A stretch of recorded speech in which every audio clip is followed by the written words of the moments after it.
Hello, this is René, and in this video I will give you an overview of kernels for persistent homology.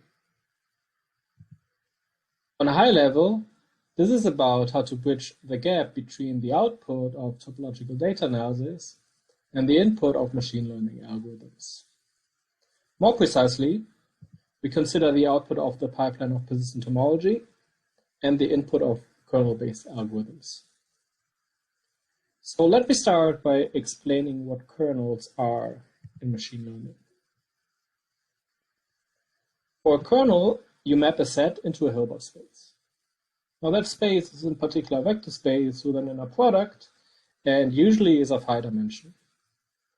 And then the kernel computes that inner product.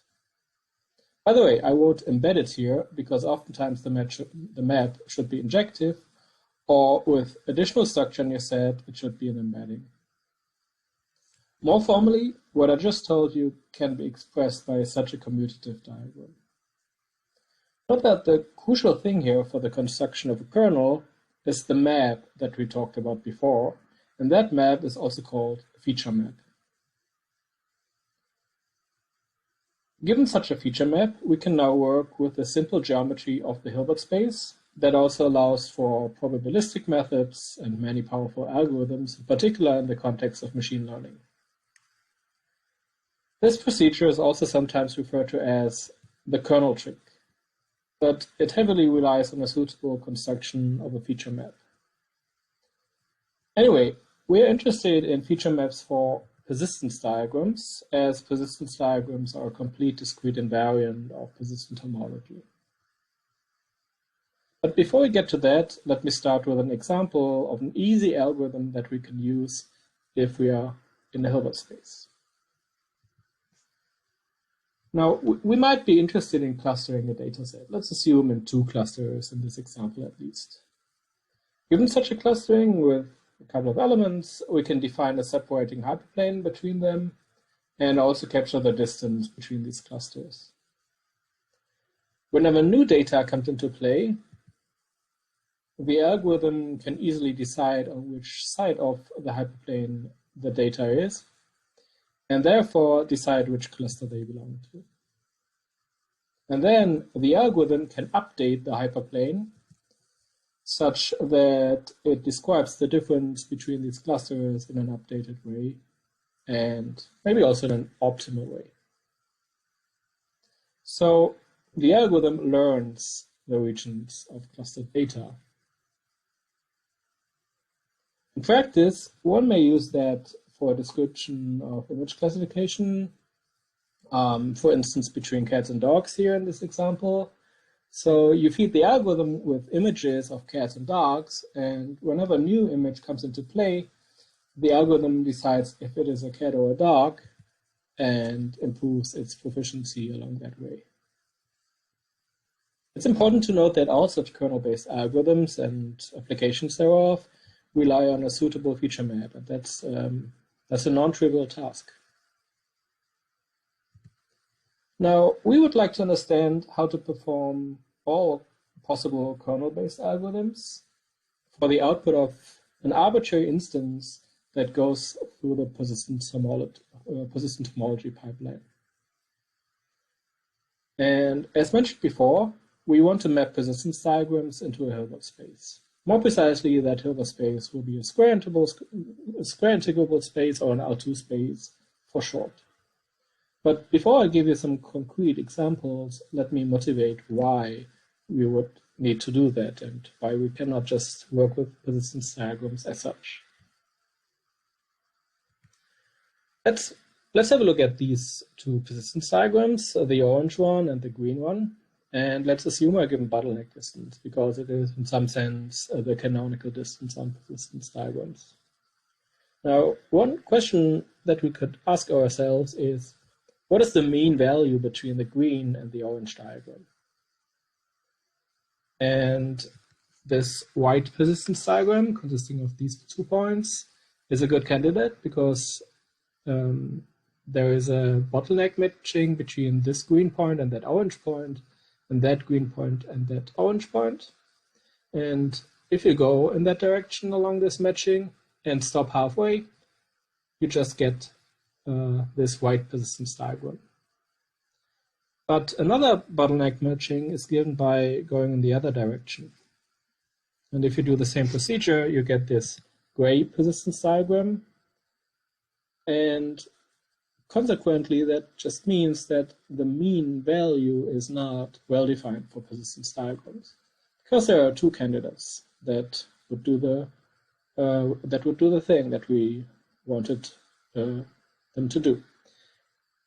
A little bit more mathematically speaking, geodesics and midpoints are not unique, and so the metric geometry of the space of persistence diagrams is very far away from being a Hilbert space. And there are also a couple of more investigations that you could make, for instance, investigating unbounded curvature of the metric space of persistence diagram. Even worse, for our idea and for our construction, if you would like to embed persistence diagrams into a finite dimensional Euclidean space, then you will always get infinite distortion. So what we will do is we would like to map persistence diagrams into an infinite dimensional L2 space. This might or might not sound scary to you, but it isn't. We'll just get functions as images of our feature map. And one construction class relies on the convolution of points with Gaussians, and that I want to introduce to you. So here at the left, you have a persistence diagram, and let's assume you attach a Gaussian to each of these points, maybe weighted a little bit, maybe weighted such that the weights of these Gaussians are greater the more you get away from the diagonal. Then, in whatever way you weight these Gaussians, you just sum them up. And what you get is here on the right, the image of the feature map is just the sum of these weighted Gaussians. And if you want to see some mathematical formula, I wrote it down for you here. And in the end, the kernel will be given by integration, since integration is the inner product in that L2 space. There are some more concrete examples, for instance, persistence images. And on this channel, you also find some concrete application of persistence images in the machine learning setting. Feel free to check that out if you like. And a similar construction is given by persistence weighted Gaussian kernel. And here you see the weight function for a persistence diagram. And it is exactly as I told you before, the weights become higher in that case when you move away from the diagonal. Still similar, but a little bit different, is the persistence scale space kernel. And in this feature map, you get evil twins of the Gaussians mirrored at the diagonal. So you have negative Gaussians here. But it turns out that these evil twins are actually friendly because it makes computations of the kernel very simple in the end. There are also some alternatives for feature maps and then kernels that do not rely on this Gaussian construction, and I want to mention two of them here. Persistence landscapes can be understood as a couple of functions indexed over the natural numbers. And for each number, say n, the corresponding function describes the region in the persistence diagram such that there are n points further away from the diagonal. For instance, if you look at this region with the 2, you see that these 2 points are further away from the diagonal. This other point is incomparable, so it's just a 2 region and not a 3 region. And I hope it's at least intuitively clear how to construct these landscapes, also together with this illustration here at the right. Another feature map is given by stable rank, and here you get a single one-dimensional function. The construction can be understood as follows. For each real number here, its value can be defined as the number of points in the persistence diagram that are further away from the diagonal than this number. And in this example here, you see stable rank for zeroth homology and first homology of samples of a circle, a triangle, and a square. And that's quite remarkable that stable rank can also help to distinguish the geometry of these sampled spaces. As you can see, that stable rank is different. Now, you might wonder if you can just define any feature map. And in principle, the answer is yes, but there are some important properties that should hold true. And the first property that's important is stability. Stability means that small changes in the input should only lead to small changes in the output. So the changes should not become bigger. And that can be understood, for instance, by small changes in the persistence diagrams, or even by small changes in your original data set. And then, of course, it is also important that your construction is computable.